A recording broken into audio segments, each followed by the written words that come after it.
Really just take every chance you get in everything in life. If it's taking your chance to reconnect with somebody you didn't talk to for a long time, or if it's taking a risky job choice, or if it's publishing a book, just take every chance that comes your way.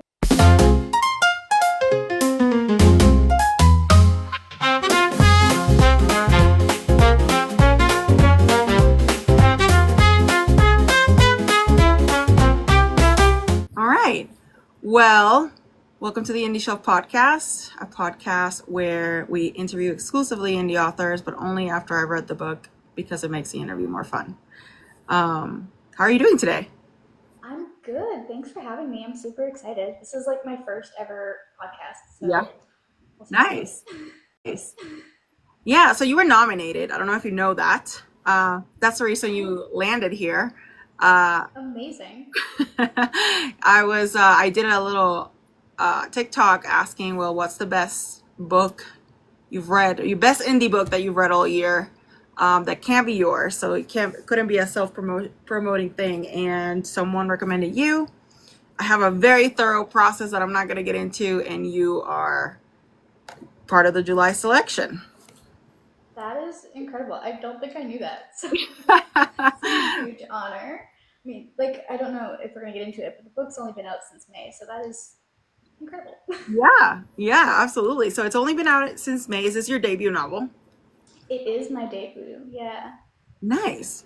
Well, what inspired you to write it? How come it exists?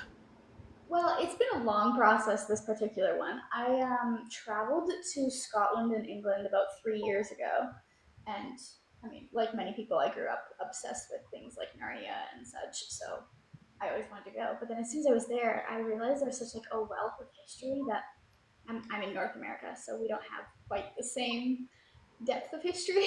It stops a little short. But so I was just curious about what kind of stories you could form based on all their history. So it kind of sparked that idea, and yeah, wrote for 3 years. Wasn't going to do anything with it, and then one of my very good friends started publishing her books, and I was like, okay, you can do it, I can do it. Nice.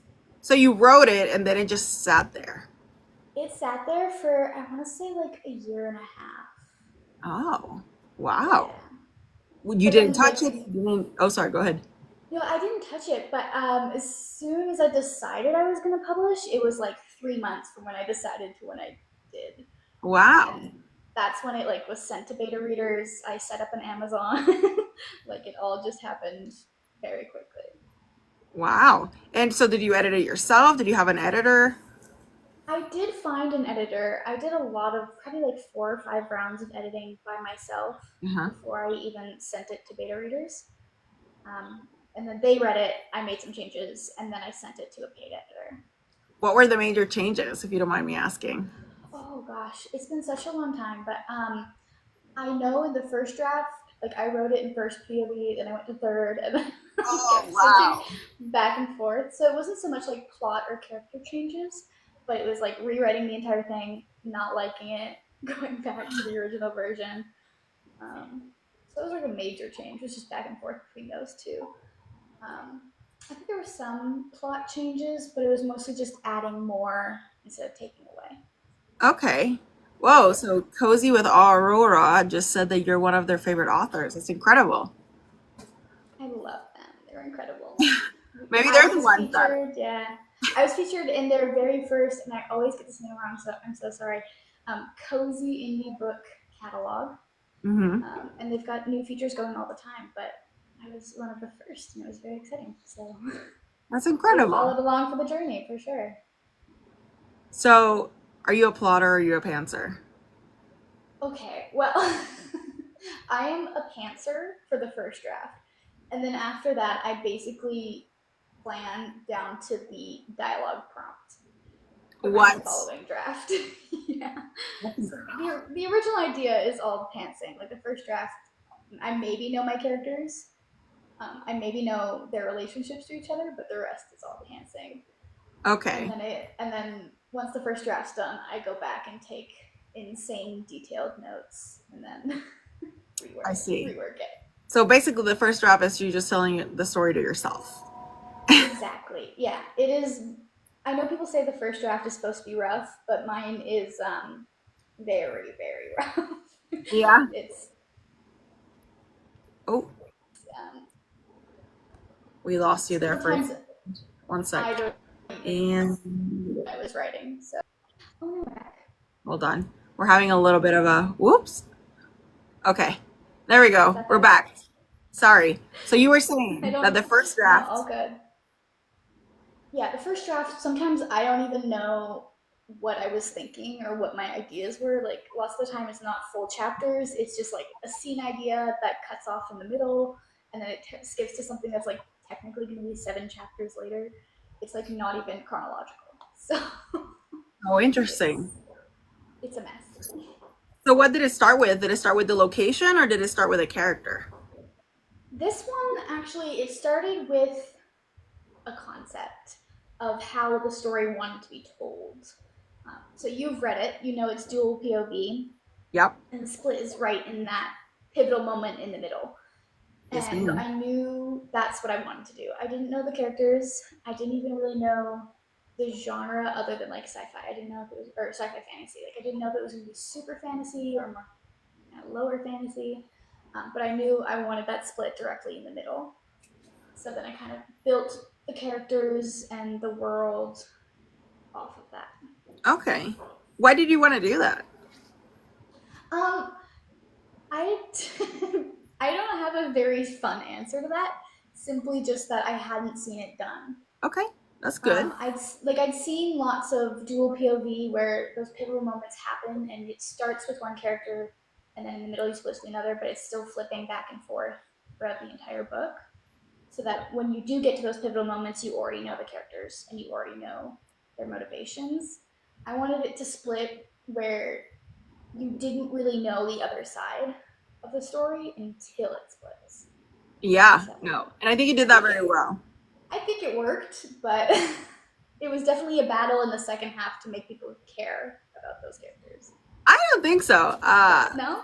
No. I mean, I had my suspicions of who she was. Obviously, I had my suspicions. But when I real a part of me hoped she was just like some random person from the village. But when it happened, I was like, okay, yeah. And it wasn't hard to root for her. You did a really good thing where you paralleled both of them. They were the same, like the title suggests, the same side, the different side of the same coin. And so I think you did that very well. I remember when I finished reading it, I was like, I get the name now. Like I hadn't gotten the name because they never said the thing. They never mentioned the coin. But then when I finished it, I was like, now I get it. So it Yeah. was gratifying. I'm a lover of titles that like are mentioned in the book, but I wanted this title to very much be like a reflection thing that you notice after the fact. Um, Yeah. Conversation starter a little bit.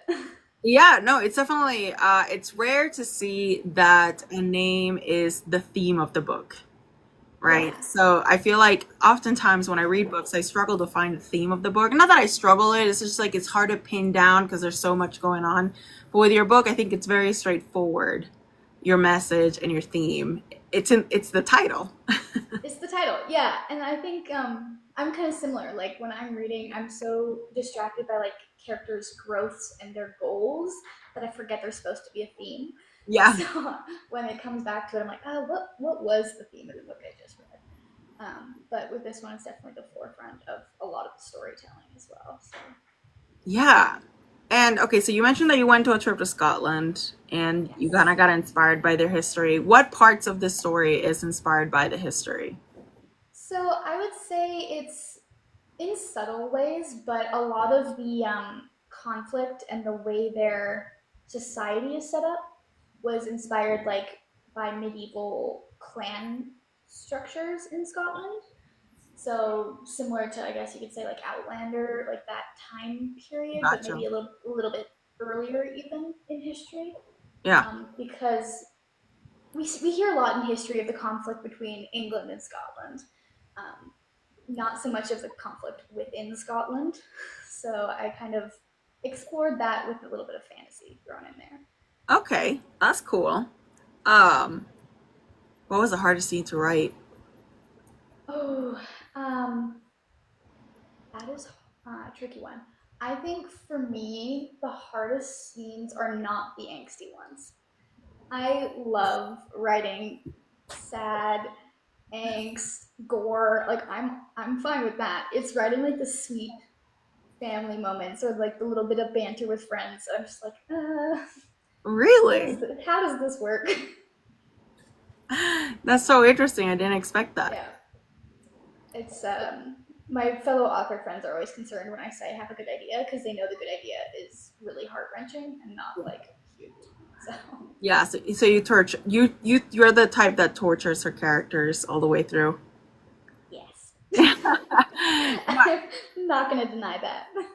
and I definitely feel it. This is a very I struggle to say that it's a tortured book because it has a lot of ups and downs, but it is a very I think you portray war well, and that's really hard to do. I have a couple of things that I've outlined that I was like, I mean, has this girl been a war? Like, I think my special interest all through high school and like early elementary, or I guess late elementary, was World War II. So I think that okay, kind of comes through in my writing. But yeah. I don't So know. I've always loved how even in any war, you can kind of understand other people, even if you don't agree. So I was like, absolutely, I can write this, yeah. but No, that ask makes me to sense. write a cute romance, and I'm gonna struggle. So Yeah, you wrote this line called "Whatever one might expect the end of a war to feel like, whatever one might imagine, be it peace or a sense of accomplishment, it's nothing like what the end actually feels like." I loved that sentence. That was so good. thank you. That was really Thank you. good. I was like, as you're reading that, where is this in the book? I like don't remember. I'm sure plenty of other authors get this, but I reread my book and I don't remember writing some of these things. You're like, I wrote that? What? I definitely know I write a lot of like flourishy prose in those battley sequences, um, and I was proud of them when I was writing them. But now I don't remember what the moments were that I was proud of. So And that's a good point. There's so much violence in this book. I thought it was going to be cuter than it was. Um, and then I yeah, was like, oh, this is a violent book. We're at war. Like, there's so many fight scenes in this book. yes, there is. There definitely is. What I mean, is it because they're easier to write for you, or do you have a lot of influence, or why did that came to be? I think partially because they come easier to me. There's a lot of them, but also I wanted to really show that there's not actually much time to pause and think in war. Like even as you see in the I think in the earlier parts, like they think they've made it to a place where they can settle and be okay, and then right away they come back and it's not. Like every time there's a break in war, it's not very long. Yeah, Especially for those who are on the front line in this story, they think they have one night to sleep in and they don't. So I think even though they came easier to me to write, it was for the story as well that they didn't really have a chance to breathe.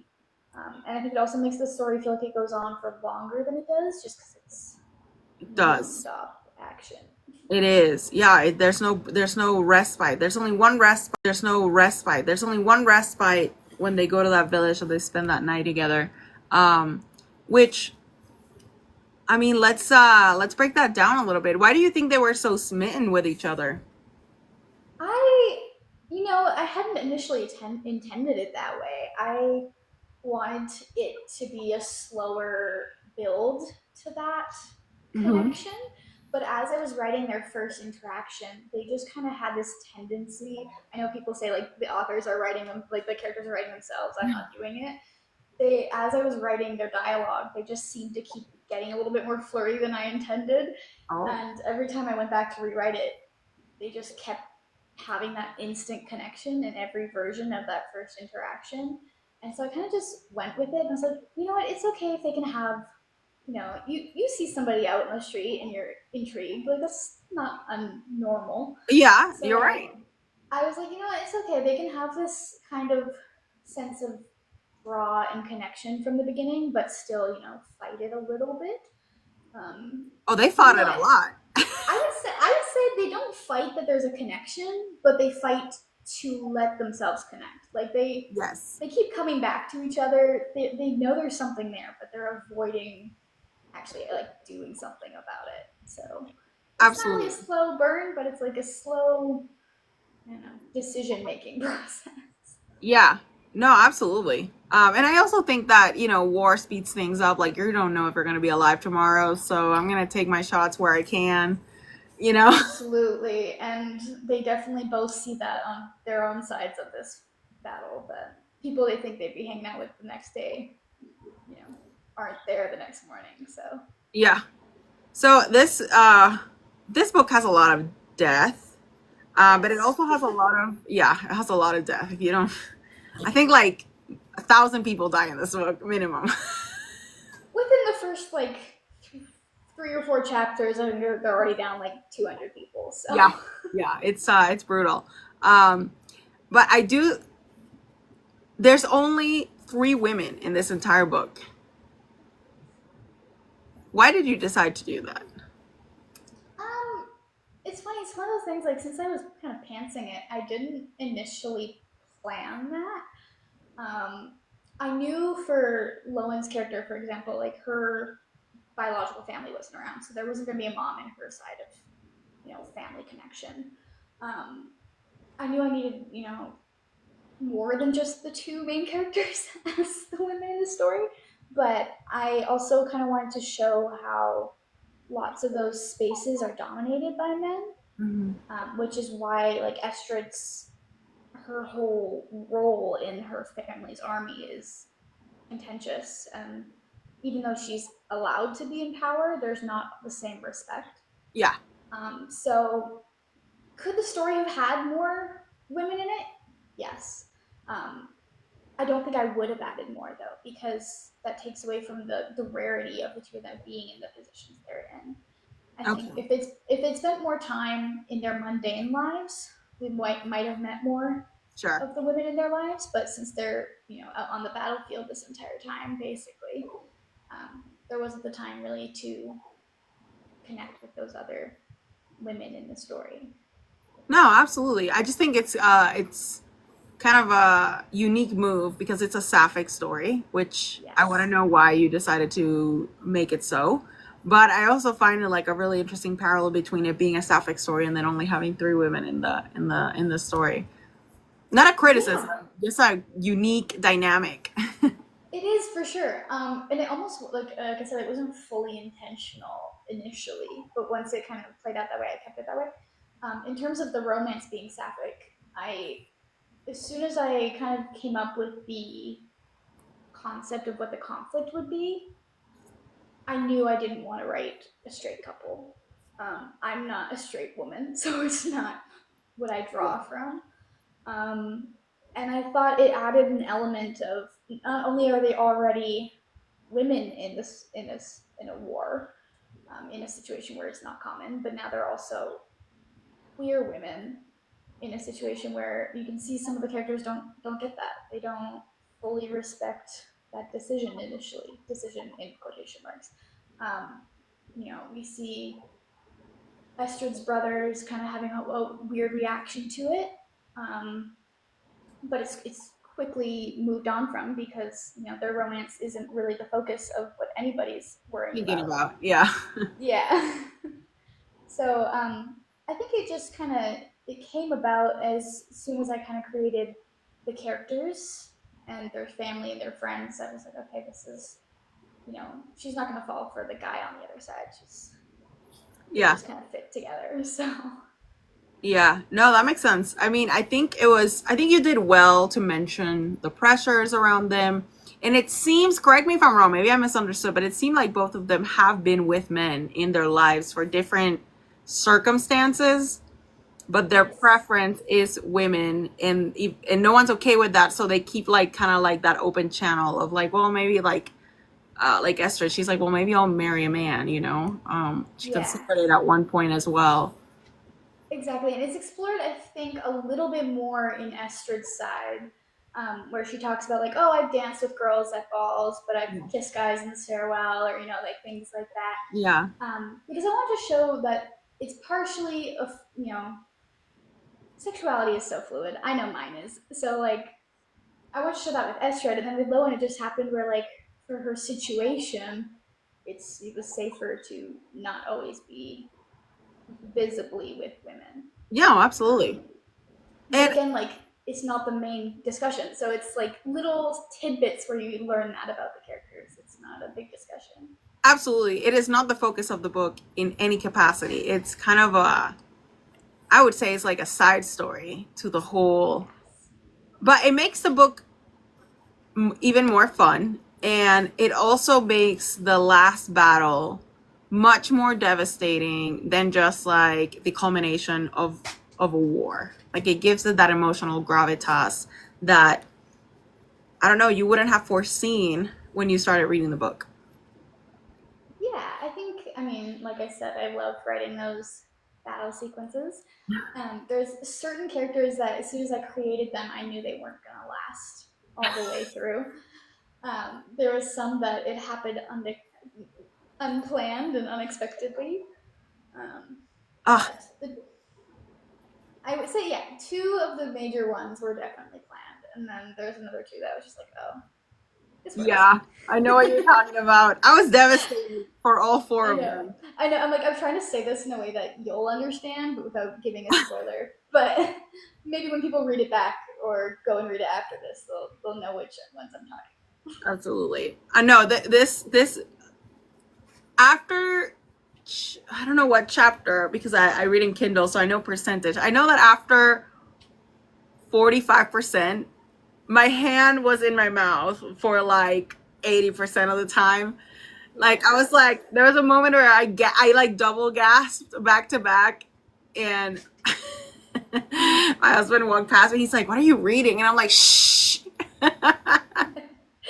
Yeah, I have all the Google Docs notes from my beta reader still, and that entire like I want to say it's like 80 pages of Yeah. that moment is all just like we hate you. How could you? Like Oh this my is too god. much the entire time. There from the moment that X character is offed, like my favorite character. I think it was everyone's favorite too. It was my favorite. I was like, Yeah, okay, she means business. yeah. That was the first offing I wrote.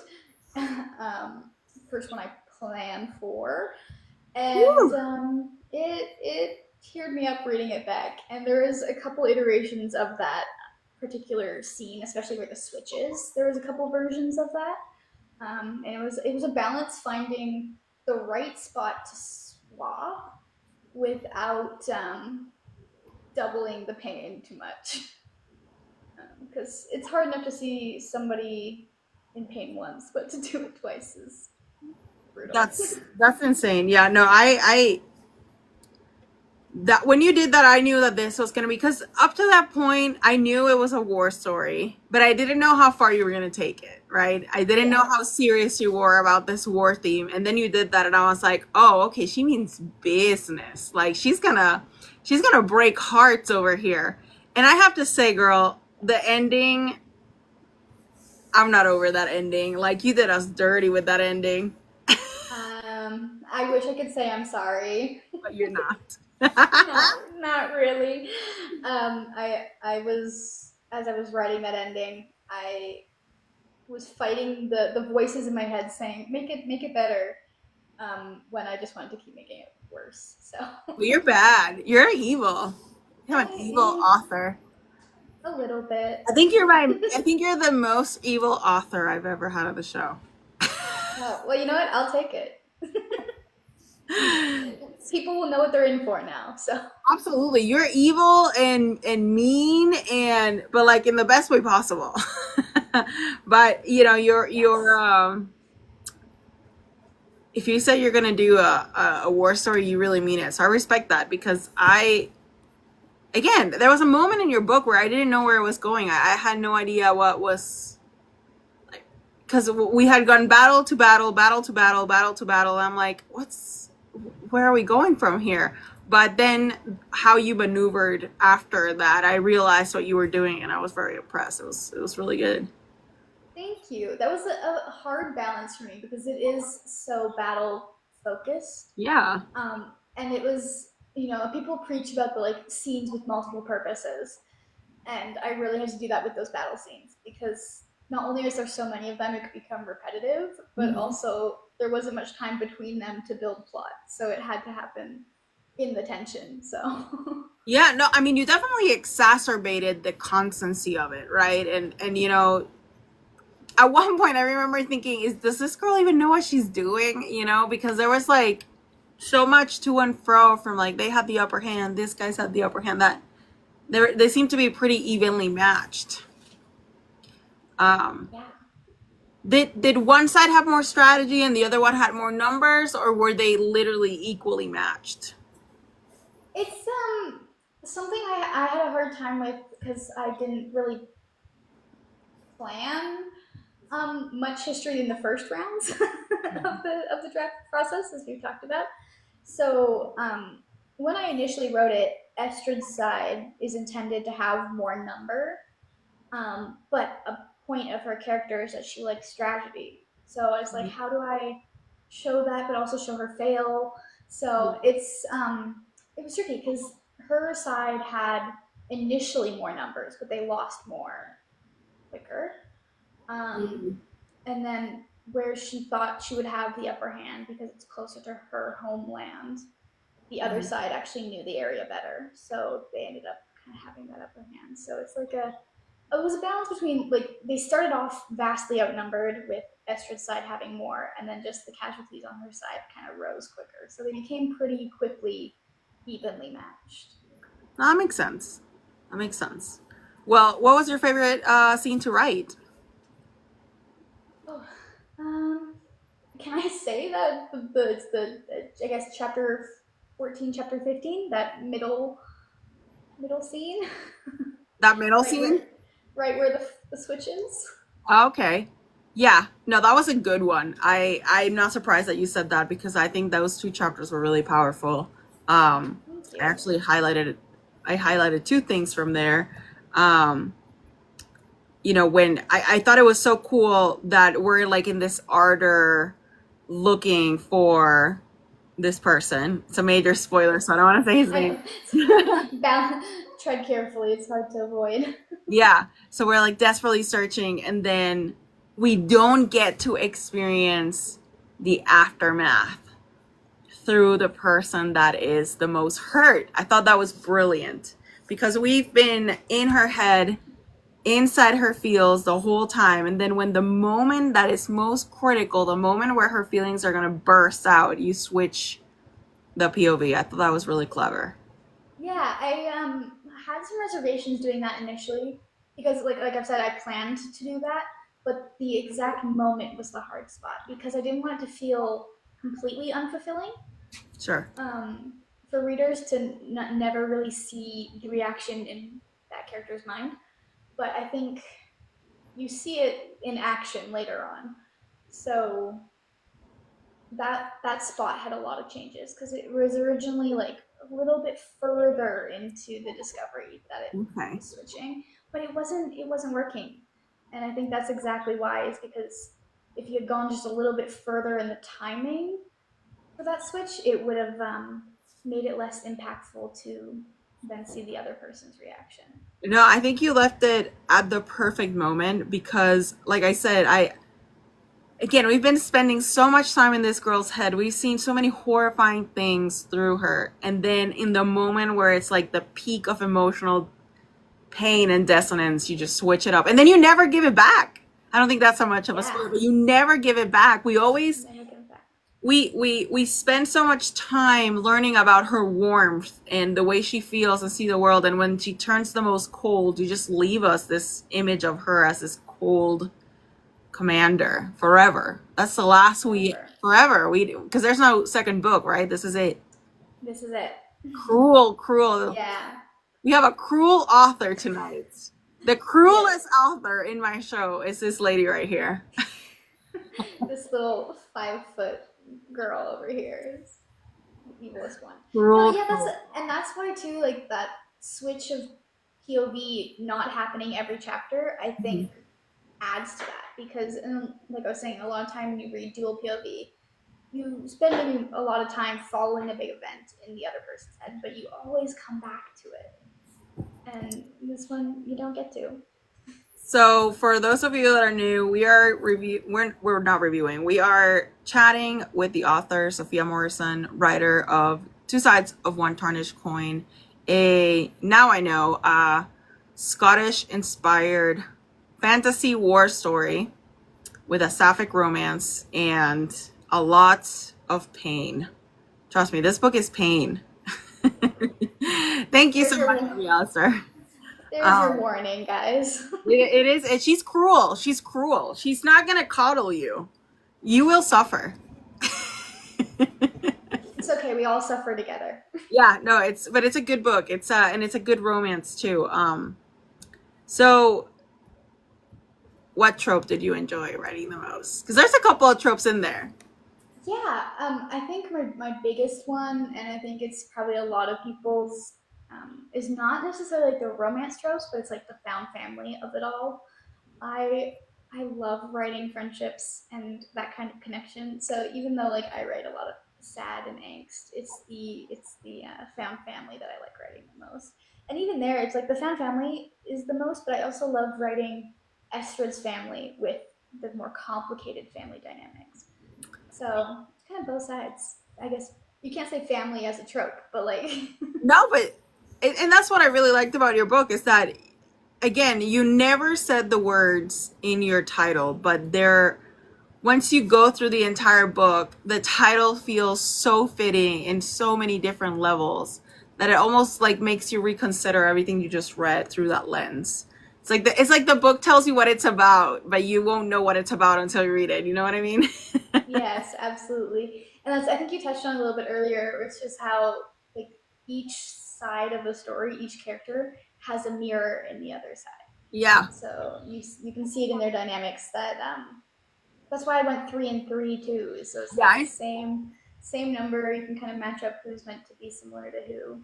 Yeah. But it also shows that everybody has those same connections Yeah, that as everyone well. has their yeah, their dynamics that are, because each side had a protector and it had a little person and I know we're I've getting never seen that before. I know we got a naughty chicken. Well, you know what's Oh in no. name of the naughty chicken, let's talk about, the intimacy aspect of this book because I feel like even though it's a romance, it's a sapphic romance, it was pretty tame, but Yes. they were very like they grew close so quick that the betrayals became like so monumental so quickly. Yeah. I think maybe just because it was my first real like go at writing a book that people are gonna read other than my close friends. But I kind of was nervous of the physical intimacy. Hmm. I think moving forward, I'm going to explore that a little bit more with other projects. But equally, it didn't feel really appropriate in their situations to end up having a fun little moment Yeah, no, I mean, physically. I didn't know So, when the moment came that they had the encounter. I had a moment where I had two thoughts. Either they go balls to the walls because life is short, and we only got you know, and they were drinking, and but then the other side of me is like, man, they're probably so exhausted. yes. Like, Yeah. And I think I also didn't really detail it too much because it was such an intimate moment for them. And it yeah, was kind of strange because as the author, like, and as readers, you usually sit and have a viewing into those intimate moments. But I almost like wanted to keep that moment for them in their world. Like, I never really dove into it outside of what you see in the book. So I have my theories of what I think happened, but it kind of became their own moment, and it's say that personal connection that nobody really gets a window into. Yeah, you gave them their privacy. Yeah, which I might not be doing moving forward, but it felt, you know, Well, it felt like it fit, and like since the focus is so much on the violence and the effects of war, I think there it wasn't. You could add in like plenty of fun little physical and intimate moments, but they didn't have the time for that. yeah. So I tried to have more of those emotionally intimate moments between them so that you could still understand why those betrayals were so hard and why they meant something to each other without seeing a physical connection necessarily. Yeah, no, I think you did it well. I think the gravitas of the situation was felt. I don't think I don't think you missed anything. If you would have added it, it would have been fun. And I would love to hear your theories, but the book didn't need it. Is what I'm trying to say. Yeah, absolutely. I mean, as a reader, you might crave it, but I mean, we're all debauches over here. yeah, I mean, I know when I'm reading a book, I'm like itching for that moment to take up 20 pages straight, but And it usually is a paragraph and a half. yeah, So, exactly. so what's in your TBR? What are you reading? Do you read a lot of sapphic material? Oh, Is there a lot of sapphic material? there is, and I'm going Okay. to take this moment to not shout out a specific author, but there is a wonderful creator, and I'm going to try and put her in the caption here. I don't know if I know how to do that, but no, maybe I don't know how to do this. Hold on. I'll type her. It's I don't even know her exact user, but it's her name's Melba. I'm gonna find it somehow. Can I add someone and it'll show up? But her entire platform is dedicated to sapphic recommendations, and I read everything she recommends. Okay. Oh It seems no! it seems like you have people. So we have Jacob Storm in the basement, as we call it, and he's also writing a war story. And he says that I made the same choice with romance in my war story. Not the focus; it's there, but Yeah, absolutely. I think when you're writing. Obviously, I've never been in a war. I haven't been in a city that's been in danger, and I've been lucky for that. But I can imagine that there's not a lot of time to really focus and dive into those things. And I think I love books. I love how we can escape, all the hardships and craziness of the world. But I think very often they get a little centralized, and people want to give you that gratifying moment that just realistically wouldn't happen. So I know it's fantasy. Nothing about it is realistic, but I wanted to have a realistic human nature to it. So it works. I don't think you can write romance without writing intense intimacy. yeah, Um, and that's not even saying like you can just write closed door intimacy. Like there's so many ways to include other kinds of connection. absolutely. I mean, I think one of my favorite intimate, quote unquote, intimate moments is at a point in the story where she's debating on whether to tell her big brother about you know this person she's been rendezvousing with. Um, and she says something about how they never gave names to the people they've tumbled with, so to speak, because it formalizes them as part of their life and they're always just distractions. And I think you did really well, like in terms of intimacy. There's sexual intimacy, there's romantic intimacy, but there's also intimacy with the people that are just in your life, that are Yeah. so part of you, that you have these moments that you wouldn't have with anybody else. And I think you did really good at exacerbating and using that intimacy among siblings and amongst friends and chosen family, um, to put stakes on a story that if I had the time, I would make a YouTube video about the 101 ways Sofia Morrison killed people in her book. Because you are so good. I There's I would so watch many that. murders. Huh? I would watch that YouTube video. I had one beta reader who he was like super focused on those death scenes, and I remember one of his specific comments. He commented and he said, did you come up with this form of torture, or did it already exist?" And then I didn't answer, and he replied to his own message and said, "Don't tell me because now I'm scared of you." So there's lots of creativity in the way people get It's hurt. crazy. Yeah, I was like, wow. There's so many ways to die in this book. Yeah, take your pick. I will say I am disappointed that you never poisoned anyone. Like Yeah, at one point I was like, well, someone's got to get poisoned. Someone's got to get burned. Someone's no, but it was good. no, Like they were going for the more efficient but fun ways to go about things. There's less dramatics to just a little poisoning. yeah, no, absolutely. And I think in terms of, dramatics and in this gave me the idea of like there's worse fates than death. And so I read the first chapter on a live a couple of days back, and the people that Oh were wow. listening, they were like, when you describe what happened to the mother um in Yeah. that chapter, everyone was like, oh my god, the implications, the like you gave us nothing, yet you gave us the every single, like, the dread of what happened to her chased us to the very end, and I thought that was very well done. Yeah, and that almost again was like a moment of like wanting to give the characters some privacy. Is like I wanted to tell you what happened, but I didn't want you to experience necessarily with her mom. Yeah, Um, and I don't know why I'm like that. Like as an author, you're supposed to explore all those things and show your audiences those things. But I'm just like, no, they deserve their respect and their privacy. And that was also, especially with Esra's mom's story. There, yeah, it's very personal and you know dramatic. dramatic, and I almost didn't want to like not romanticize it, but just like dramatize this event. Like I wanted to show how it's very much her mom's experience, Hmm. but that it affected everybody else. So I thought it was well done. I like that.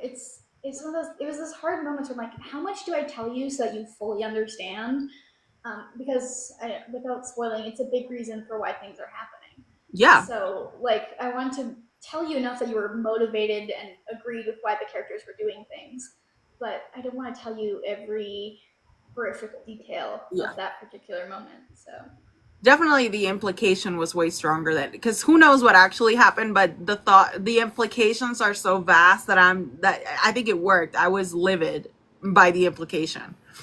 yeah, for sure. And I think it definitely, even if you don't get the full detail, you can imagine your worst possible idea, especially when you see how she engages with her daughter following it. Like, you're like, oh, I can Yeah, only imagine certain things, and you don't want to go there. But I think maybe that's a benefit that I don't tell you, because then it forces you to go there yeah, and think of the worst possible thing.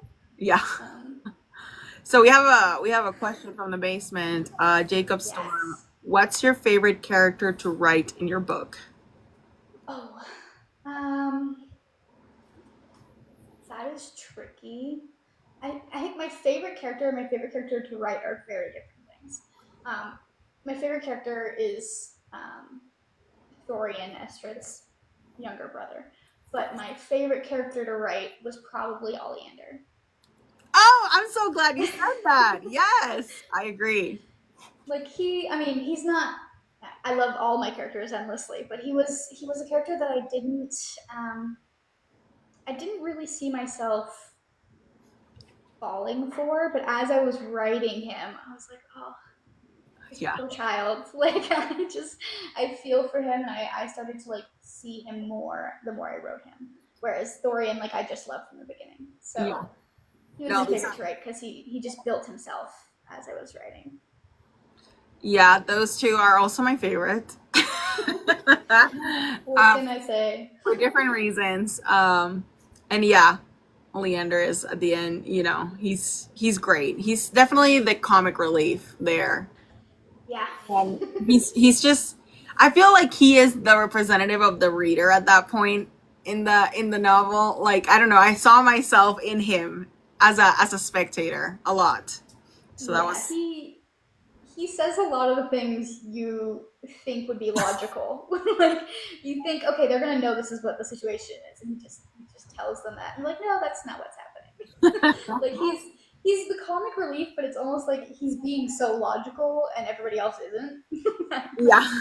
It comes across really funny, but he's making the smarter decisions. So you said that you struggled with the POV. You had it on third person, then you changed it into first person, and then you went back to third person. Talk to us a little bit about that. Yeah, I think it's because I've always, in all my other works, I've always wrote in third person. Okay. And when I originally started writing this, I started that way, and then it kind of felt too disconnected Mm. from their thoughts. But then, so I went to first person, and I was just not liking it. Like, I don't know if you'd say this, but I would say that my writing is very like pretty prose and description. And when I was trying to do that in first person, I was just like, this isn't working. This isn't working. So I think the reason for switching back and forth wasn't because I didn't know what would serve the story better. It was I didn't know if I could do it. Okay. I didn't know if I could stick to first person. Interesting. Um, Yeah, but it's yeah, I think I have like 7 versions of this book in my documents, and like I was stupid. I don't know why I did this, but every time I rewrote it or switched point of views, like I didn't just go back to the old file that was in first point of view. I like completely rewrote the wow. entire thing. It's like I would have the third person one here and the new first person one here, and then this one would go away, and I'd go back to first person, and then I'd start writing it again. Like I don't know why I just didn't divert. I think also probably because there was so much like shift in the timing Okay. between switching back and forth, but I could have saved myself probably like a year and a half if I just Yeah. you know went back to the old version. But that said, I reread some of the older versions, and like even though it's the same point of view as it's finally turns out to be, it's not the same. So clearly, I changed my descriptions throughout. Yeah. So No, but I think it worked in third person. I, part of me, I write in first person, and um, I've done the aforementioned, as the basement says, the classic POV switcheroo. I also went through that, and I decided on first person. Um, but I think your story would have worked in first person. But I'm glad it's in third person because it makes it more historic and more like akin to like that Scottish historical vibe. yeah, I definitely think it could have if I had just forced myself to finish it. Not because first person is bad. I love reading first person. I love writing first person. I just when I look at 2 examples of the same paragraph that I wrote, I always feel like I did it better in third person than Okay. I did first. Um, my next book is in first person though, so we'll see We'll how see. It it might goes. switch. But it might, yeah. I might be telling you it's first person now, and then it'll publish, and you'll be like, "This is third person again. You're a liar." But I don't know. I think it definitely could have worked. It may have even served the story better. My editor didn't really comment on it because I told her I was nervous about it. So she's like, "Yeah, this works," and didn't tell me if it would work better the other way, which I Okay. appreciate because I know I paid her to tell me what wasn't working, but I was glad she didn't push me any particular way with it. I had flipped around enough on my own. Yeah, she was like, you know what? If I tell her anything about this, she's gonna switch again, and we have deadlines. Yeah, exactly, exactly. She's like, okay, it's December and this book coming out in March. You can't switch it again. So the ending, did you have it clear in your brain all the whole time, or did you become more vicious as you wrote the book? I think I became more vicious as I wrote. I always knew I didn't want it to be a happy ribbon, everything's solved at the end. I knew I didn't want to write an ending where after all this hardship, they're just like, okay, we can give up this battle, we're fine. Like I wanted it to end in a point where as the reader and as characters, they didn't know what was happening next. So that aspect I knew, but I didn't know exactly Okay. how that would play out, who would be on the happier side of it, if there is one. Oh my I God. did. I did kind of always know who I wanted to be in control of the ending. But that's like as far as it got in planning. Well, he's about to leave, but Jeremy Meringue also is a known cruel master of destroying your feelings at the end of a book. Um, so yeah, I mean, your ending devastated me. I remember being at 98% of the book and being like, no way, no way, no way, no way, no way. And then when it ended, I kept like switching back and forth, trying to find. Where's the next chapter? Wait, no, it can't be this way. No, that was, Yeah. you I played also me. I had I did, and I had a hard time with that ending because I didn't know how abrupt I wanted it to be. Because I wanted you to leave readers with that feeling of no, I need to see the next like 10 minutes of this moment. Yeah. Um, but I ultimately just I didn't get there. Like I didn't. I found a spot and I was like, okay, this is gonna hurt, but I like that we have no clue what's going on. So I, I Yeah. also I have a very strong tendency, and this might be my I was like my education is in film writing, Uh-huh.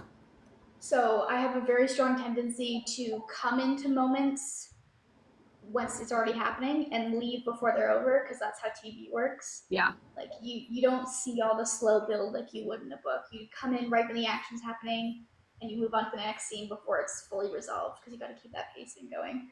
And I think that I have that tendency in my writing as well to like sit less in the simple lead up to a moment and like Yeah. right in like they start talking and it gets heavy right away, gets to the point right away. Yeah. And you jet out of there pretty quickly. So I think it works, but you know. No, it does. I think it makes it definitely very memorable because I will never forget how I felt when I read that. I was like, wait, excuse me. And you know, you did something that I feel like more people should have the courage to do. It's just the one book. That's it. Sit with your feelings. Get over it. Yeah, it was funny too because I've met so many incredible authors on here and in the indie space who I've talked writing with plenty of times, and they've always said like, "Are you going to write a novella?" Hmm? Oh, you are. You think your microphone stopped working. All right. See ya, Jess. Thanks for stopping by.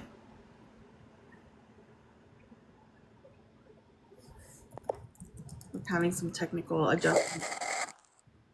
Is that back? Is it working? Yeah. Perfect. Um, No, wait. I but got I've novella. That's where last yes, I heard. yeah. So I've had like lots of author friends and even beta readers be like, "Are you going to come back to the world and write us a novella about a different character or a prequel or whatever?" And my answer is always no, and you could never pay me to. Not because I don't love these characters and I don't love this world, but that I want you to be constantly in that. You don't get resolution. You don't get to know what comes before, it comes after. It's just a moment in their time, and that's what you get to know. You know, I think that's awesome. I think it's, I mean, as a reader, I'm devastated, but you know, from a standpoint of like, you know, you're writing stories and you're just covering this part of the story, this portion of the story. I think it's a pretty good strategy. Oh, again, I can't hear you anymore. What is going on? Still muted. Is that? Yes. I don't know why it's doing this. Of course, you plan to the best of your ability, and it still doesn't work. But um, I will never move on from these characters. I will never move on from this story, but I won't return to it either. So Nice. Okay. yeah. Um, so why did you choose indie publishing? Um, I think Girly, again. okay, is that working again? Yeah. I don't know why it's doing this. You know, I'm gonna try something and tell me if this is better or worse. Okay. Is that better or worse? Hmm. Keep talking. Does Does it sound okay? That's a Is it little bit working? more echo, but I can hear you louder, so it's okay. Okay, we'll go with that for now and Okay. see if it works. But it's kind of indie publishing for me was almost like a path of least resistance. Mm. I knew I wanted the story out there, and I knew also I didn't want to compromise on the way it's told, particularly with that split being there instead of back and forth chapters. And I was afraid trad publishing would say, no, you have to do back and forth chapters, or anything like that. And I didn't want to budge. So it was kind of a path of least resistance. Like I said, I also like didn't decide I was going to publish it until like 4 months before I did. And at that point, I knew if I didn't get it out to readers, I probably never will, even though I felt like it was a story that deserved to be read. Um, Plus, I might go try traditional publishing, down the line. I'm a knowledge lover, so I want to see how both sides work. But it felt like the most rewarding to do it all myself than to just get it, out there. So it maybe wasn't the most educated decision, but I'm loving it. The indie author space is incredible. There's so many I was gonna amazing say. authors and advocates, and I'm glad I did it this way. Yeah, no, absolutely. I mean, I started my journey thinking I was gonna do traditionally published, and I got converted to the point where I now have a podcast and I interview people about it because I want to learn as much as I can about the process. I'm almost more enthralled with the indie publishing side of it than the trad. Yeah, it's definitely so intricate. Like I know I just had a book event with a trad published author, and she was talking to me about her journey, and she's like, I don't know what my marketing budget is. I didn't get to pick my cover. I didn't even get to pick which genre they shelve it under. And I was like, oh my gosh, that sounds horrible. Wow. So I love having a bit more control. But it's also like there's just so much more connection. I feel like in the and I don't know, I'm not trad published. I've never done it. Yeah. But I feel like traditionally you're not as like face to face with your readers as you would be like as indie authors we're working pretty hard to get it to readers. So we get to engage with people more personally, Mm. I think. I mean, I don't know, times might be changing. Trad publishers and trad authors might be going to those social media spaces and engaging with authors more and readers more. I don't know. But I feel like I've met so many authors I wouldn't have met if I was just talking to an agent and talking to a publisher all the time. So Fair. Yeah, no, I think that's true. And I think there's a lot of traditionally trad publishers that are looking into these spaces for their next book deals as well. So it's kind of like, I think it is merging. I think you're right about like that perception of it. I think so. I think times are changing too, where like you can be published by the best publisher in the world, and if social media doesn't care, your book's not going anywhere. So I agree. I think it's easier to sell your book. Like I feel like if you're a first time author, it's almost easier to have a self-published book because you're kind of the underdog of the story, you know what I mean? yeah, Versus if you are a first time author and you burst in with a HarperCollins, like it's just like, yeah. oh, okay, whatever. I think too, like when they burst in, and I mean, props to them, they're doing Yeah, great things. But when they come in and they're like, I've got a 5 book deal, and you're like, you don't even have one book out yet. Like I don't know if I trust you. Like true. I mean, it's impressive. I am blown away by how that works. How like an absolute nobody can rock up with $1 million deal out of nowhere. But Yeah. I don't know. I look at it and I'm like, who do you know? Yeah, how did you get there? How did you get this deal? Hello, Noah. Welcome to the show. I don't know if you've ever been to one of my interviews, but I have a podcast called the Indie Show Podcast where we interview exclusively indie authors, but only after I've read the book because it makes the interview more fun. And so this is our guest today, Sofia Morrison. She I wrote know. she wrote Two Sides of one tarnish or a tarnished coin? Two One cents. tarnished coin. A tarnished coin. Sorry, I keep messing them up. It's okay. It's one of those long titles. It happens. No, but it's good. It's good. I really like the title. It stood out to me when you were nominated. I was like, that sounds pretty cool. Thank you. Yeah, it's one of those titles where like I kind of it took me a long time to come to the title. Like I was having a hard time naming it, and then as soon as that idea kind of came into my head, I was so married to the title, and then I was like, oh, are people gonna remember this? Like it's. But then now, Bury Our Bones in the Midnight Soil by V.E. Schwab, long title. Feel like people remember that. So And court of da da da da da da da da. All the court yeah, books. yes, but those are easier. I feel like because it's a court of something and something Yeah. But you know what? I every don't know time. any of them. I call them by the color. I'm like pink book, blue book, green book, red book. You tell me. Yeah. There's a new book that's just come out or is coming out. I saw it at the bookstore the other day. I think it's got one of those long names. It's like The Irresistible Urge to Fall for Your Enemy or something. And it's like another one of those like mouthful titles. And as a reader, I always forget what they are, but as an author, I'm like, oh, I'll do that. I would totally do that.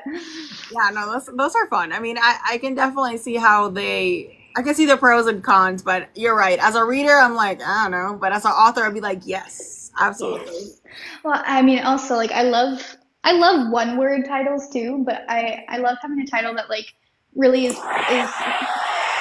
Oh, I think I achieved something. you achieve something. Nice. That's a new. Thank I've you. never heard that before. Me neither. um, but like I love like thought invoking titles, and I just wasn't getting there with anything else, so it ended up being long, but it works. Yeah, it definitely works. So, did you write this book for yourself? Like, why did you write this book? Where did the I'm a two word title queen. I mean, You are. if you can get away with, I mean, and I'll give that to like books like Twilight. Like, wow, what Twilight. title? Amazing. And I don't think they even say Twilight like more than I think they only say it once in the whole book, maybe. I don't know. Yeah, I don't know. But no, but It that's works. impressive. Hold on, I have to do all this little puzzle here after an Oh no. hour. TikTok is like, are you there? Um That's funny. but so why did you write this book? Because you didn't even know if you were gonna publish it. So did you write this for yourself? Absolutely, I did.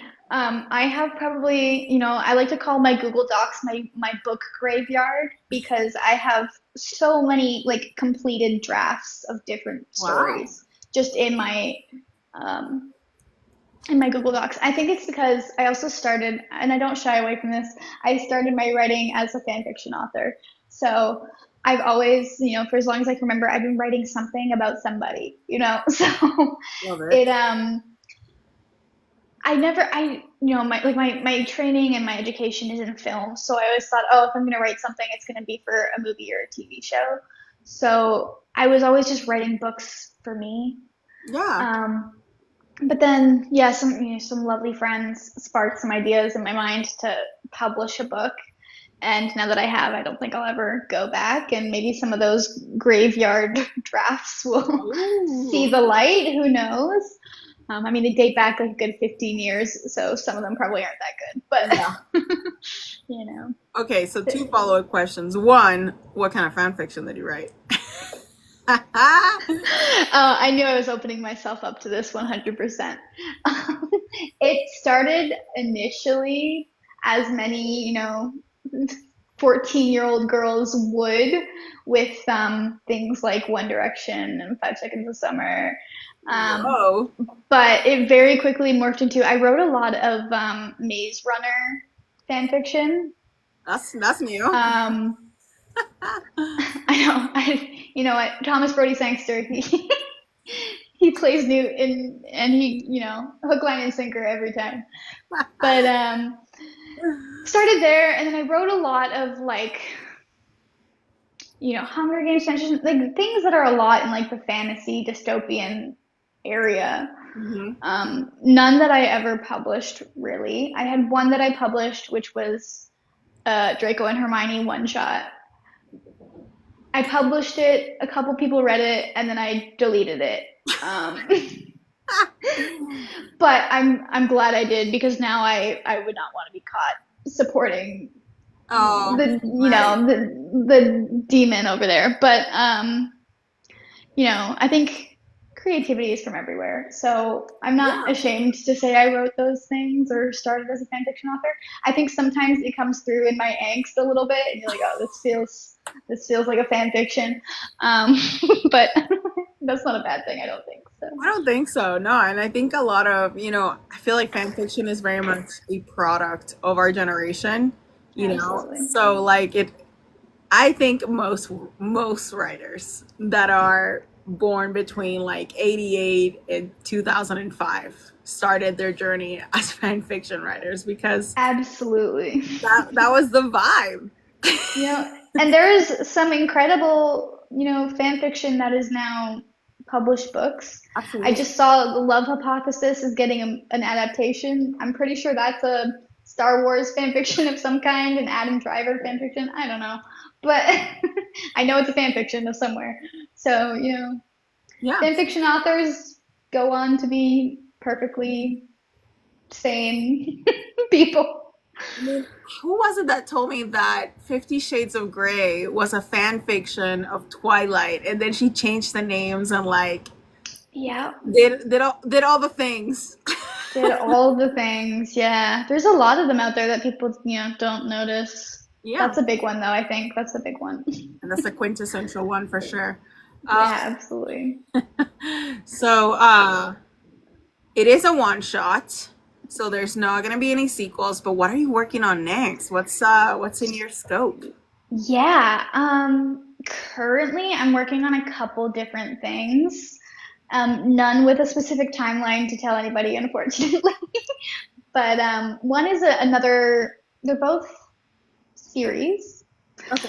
One is a trilogy that is again kind of set in Scotland, but it's more folklore focused, so it's Ooh.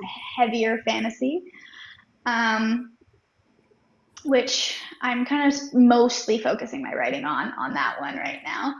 And then there's another one that I call it a series, but it's like those series of standalones where you can like read them in any order Uh kind of books. yeah. And those are Greek mythology inspired. Cool.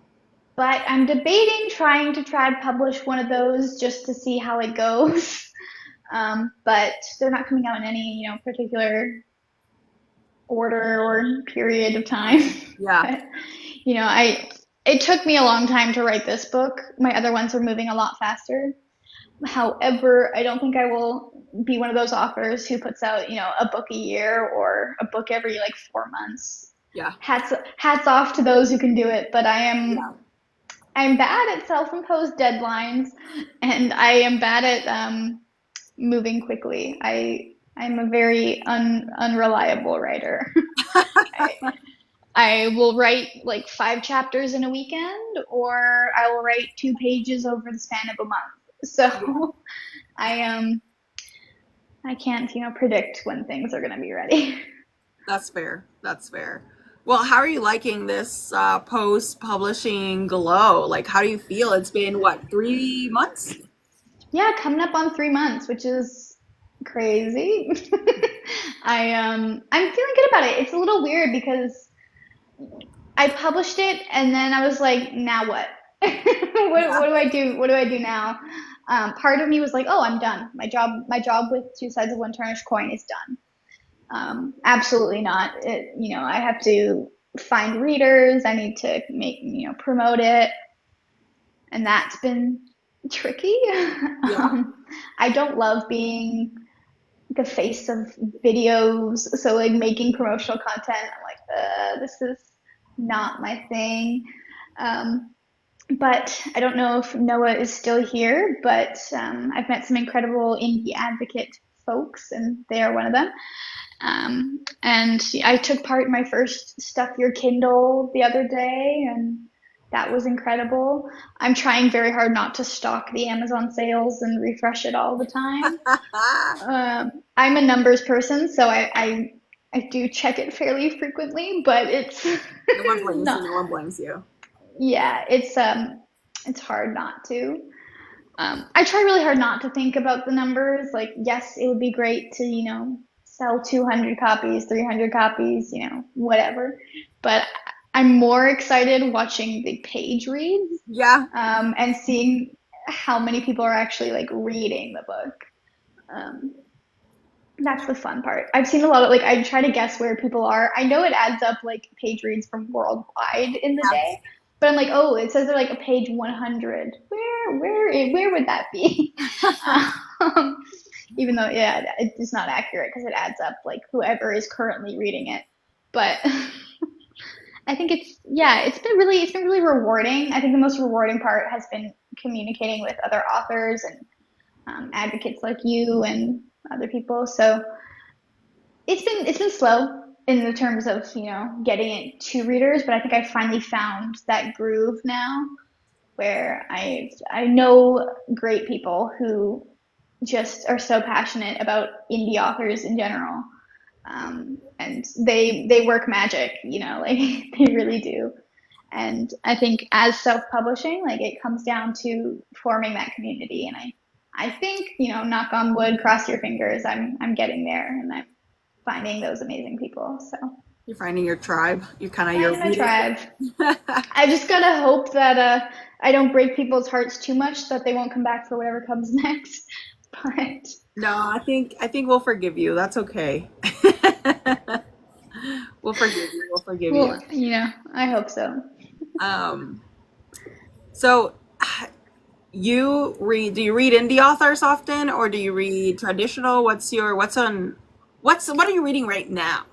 Right now, well, I just oh, and of course now these are dying, so I might be running out of microphones here in a minute. But I just finished reading Coast to Coast by Emma McCoy, and I believe that is an indie book, possibly even self-published. It's the cute little why choose, Oh, a little bit, not really, but there's some side characters who are, and okay. it's cute, but it's like a pro athlete romance.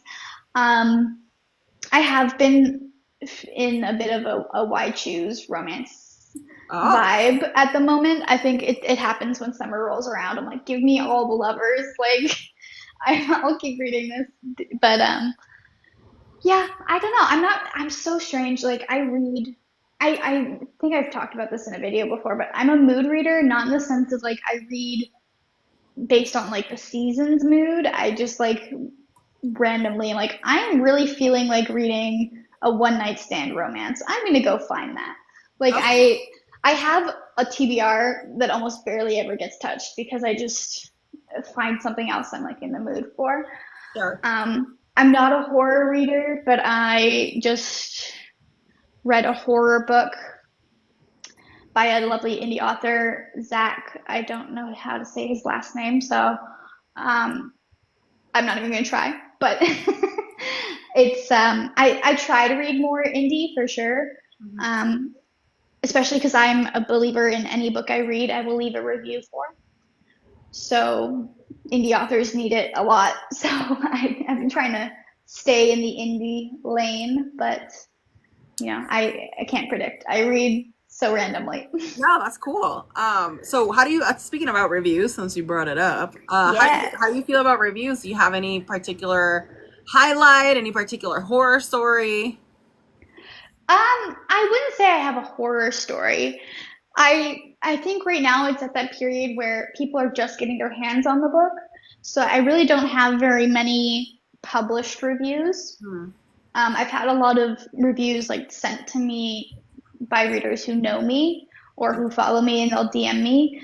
Um, and it's a weird period because I know people have read it, but like on Amazon it's got like 3 reviews, and I'm like, I don't know what people thought, but I did have one reviewer message me about my prose, and she's like, this feels like reading like the Homer's Odyssey. Like it's so Greek mythology, like pretty. And I was like, I'll take it.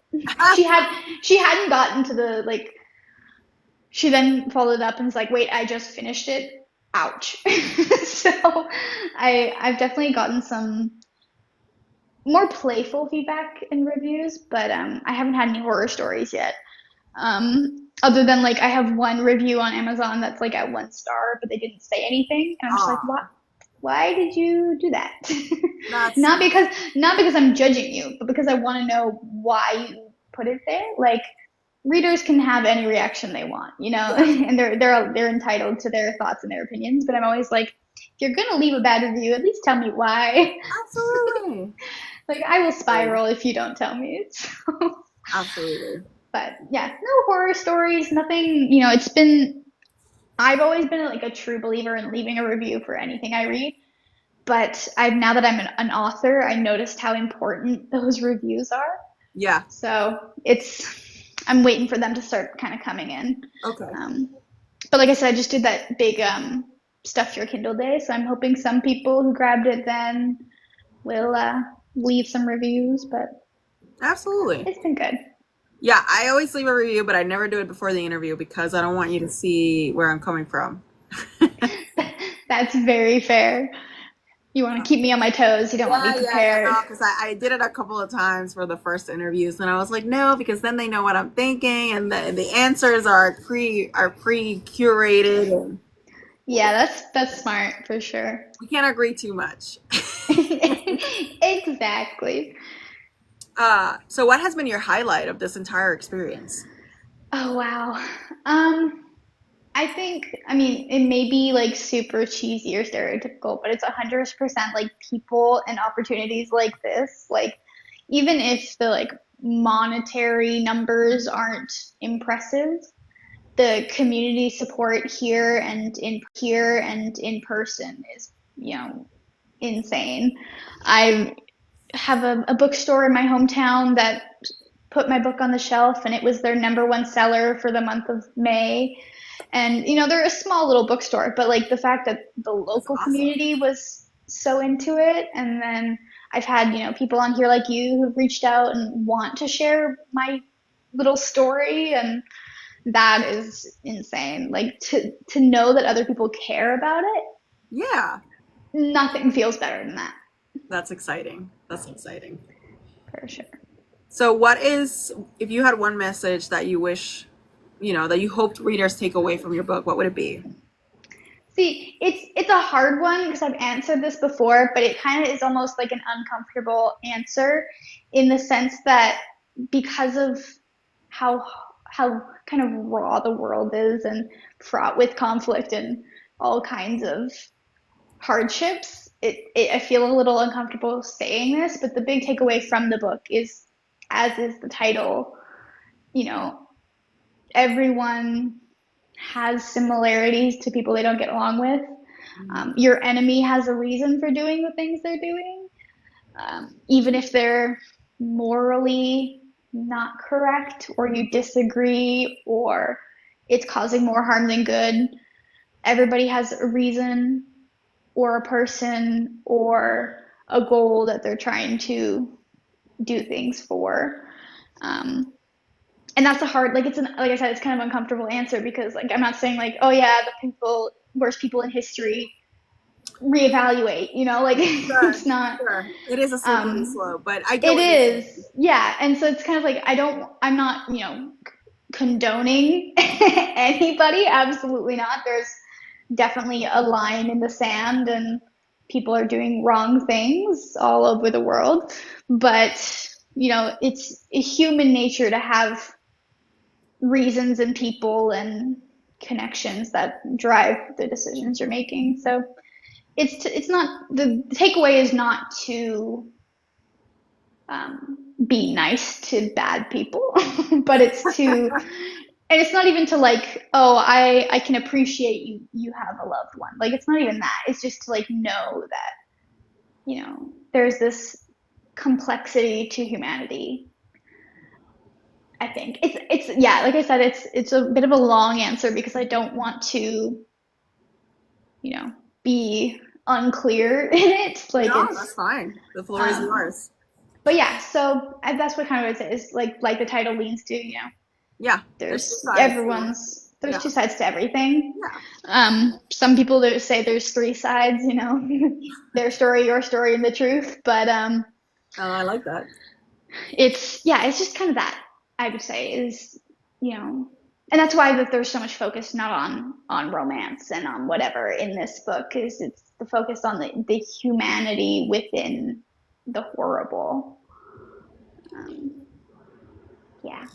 Yeah, I hope that makes sense. Oh my it gosh, I does. don't know, but It does. It does. So what did you learn about yourself while going through this entire process? um, that is kind of a double-sided one.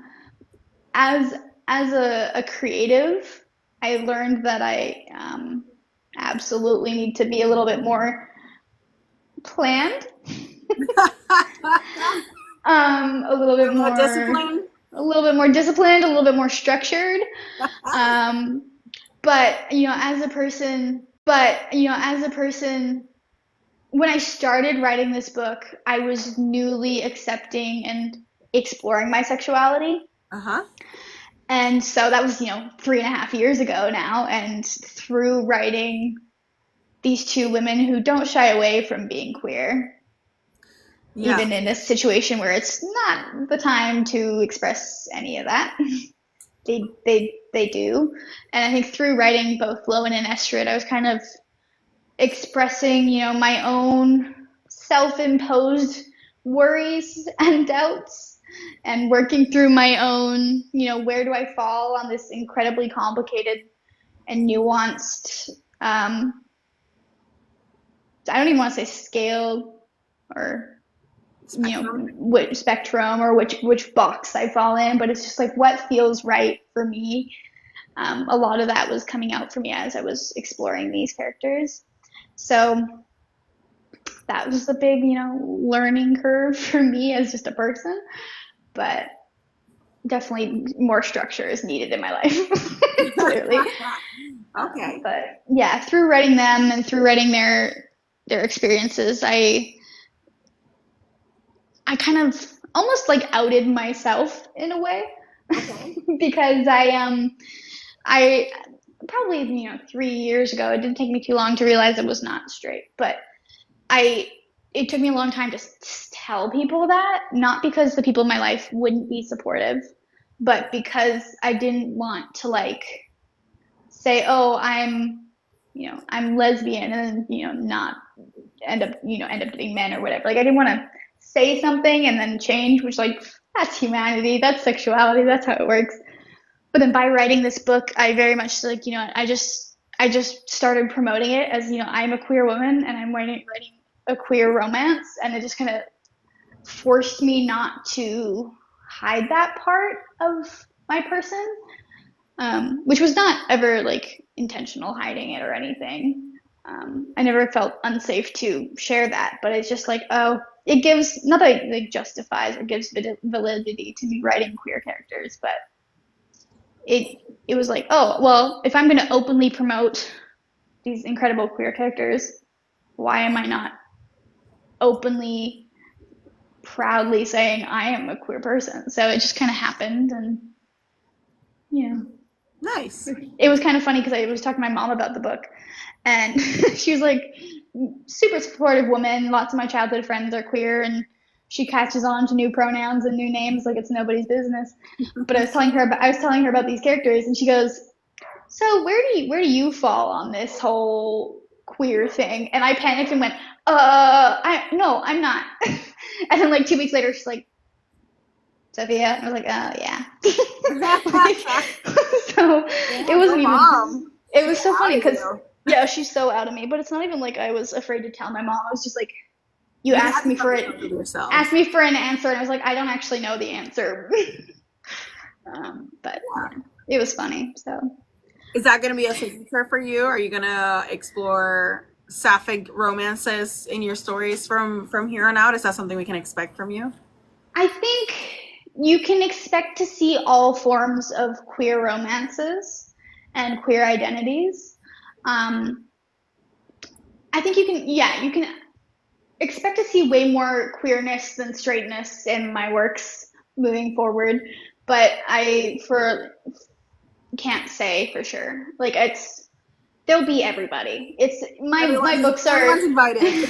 my books are an inclusive space. Everybody's welcome to come as they are to the book and to my content. Um, I know the one I'm currently working on, since the Greeks are known for a lot of queerness. Yes. There is a lot, a lot of different queer identities and a sapphic storyline in the Greek mythology retellings and stories I'm working on. In my Scottish folklore inspired trilogy, there's queer identities, a little touching on polyamory and that side of things as well. I think I'm never going to shy away from exploring different forms of human connection. If you see a straight couple, don't be surprised, but they won't be too frequent, I don't think. Okay. What do you hope your legacy as a writer is? Like as you build your portfolio of stories? Because clearly you have a bunch of them shelved and hidden for no one to see. So you kind of have a pattern developing. But what do you want to be known for? I think the biggest thing I want to be known for is stories with such depth and humanity, which is why this first one is so, there's so much happening in war and in that context. My silly answer would be I want to be known for heartbreaking death scenes. Done. But I think just for stories that I'm all here for just a casual fantasy or casual romance read, but I really want to continue to always explore human connection and human depth in everything. So Okay. that would be the big one, I think. All right. If you had one piece of advice that you would give to your younger self or to a baby author, what would it be? Ooh. To myself, which we've touched on already, structure, babe. discipline. But to just baby authors in general, even though I very much still feel like one, is pursue that story. It deserves to be told. It deserves to be read and enjoyed. And even if you're doubting that it's a good story, somebody out there is going to love it. That's going to be somebody's favorite book. You're going to write somebody's favorite character. So don't hold back. Just go for it. Fair enough. Okay, so I always ask my authors for a one-liner. One sentence. It could be a quote from your book. It could be the philosophy of your life. It could be a silly something. Just a one-liner. A one-liner. Well, this kind of ties back to me saying, go for it. But my life motto has always been, but my one-liner would be every chance you get, which is, it's my username on here. It's my production company name. It's my life motto, and it's simply just take every chance you get in everything in life. If it's taking your chance to reconnect with somebody you didn't talk to for a long time, or if it's taking a risky job choice, or if it's publishing a book, just take every chance that comes your way. That's great. That's great advice. That's a great one line. Okay, shameless plug. Where can we find you? What's next? Give us everything you got. Just info dump on us. All right, shameless plug. So I am on TikTok and Instagram as every chance we get. Instagram, that one is more casual life and book stuff. If you're looking for my more serious book updates and film updates, on Instagram would be Sofia Morrison. That one looks a little bit more professional. I have a Shopify in my little profile bio on all places for signed copies of books. I also have a website there, and I'm on YouTube. I'm starting to do long form down the line, but right now it's mostly reposting what you see on here. And that is also Sofia Morrison. And I'm hoping, we'll see, but maybe in the next year and a half, there'll be some release deadlines coming your way. Yes. And it's mostly telling you that so that I will do it. Yeah, you're now contractually obligated under the Indie Show podcast to release a book within a year and a half. It's ironclad. All right. You guys can pick what you want first, and I'll make it happen. I don't know. That Greek stuff sounds pretty cool. Yeah, I think it's. I mean, I'm a history nerd, as we've briefly unraveled, so it'll be Yeah. fun. Um, all right. Well, that concludes the interview. I hope you had fun. Awesome. I Uh, had so much fun. My dad says I speak eloquently. I don't think I do, so I hope it all made sense yes, you and I speak. didn't ramble too much. You have a lovely voice too, so I don't know if that means anything to you, but just FYI, it's very Thank pleasant. you. Very pleasant to hear you speak. Yeah. Thanks so much. I once upon a time was like, oh, I'll record audiobooks. But then I realized I would have to do males' voices and I panicked. Yeah. So As you should. I agree. I don't. I can do the one voice, but like when you start asking me to do goblins and all sorts of crazy stuff, I'm like, oh, wait, what? yeah, I can't put on character voices. You're just gonna get me talking if I ever do record anything. Absolutely. Well, thank you so much for joining me. Thank you so much for writing your book, and I will write you a review, and I will Thank post you. you on YouTube and all the things. And well, I just hope that you stick around and chat with me and let me know what you're up to and update me with how things go along. Should I text you discipline just randomly every couple of weeks? Just the word discipline? Absolutely. Okay. Absolutely. Please do. And like I literally cannot thank you enough. This has been so fun and such a cool opportunity. So keep me accountable, please. There you go, guys. In the basement, just randomly text her discipline. She'll know what it means. I'll know. It'll it'll be 6 years down the line and I'll get a random email just saying discipline and I'll know what it means. I love that. Well, have a great night and thank you again for coming on and I hope we chat soon. Yeah, thanks so much. Yeah.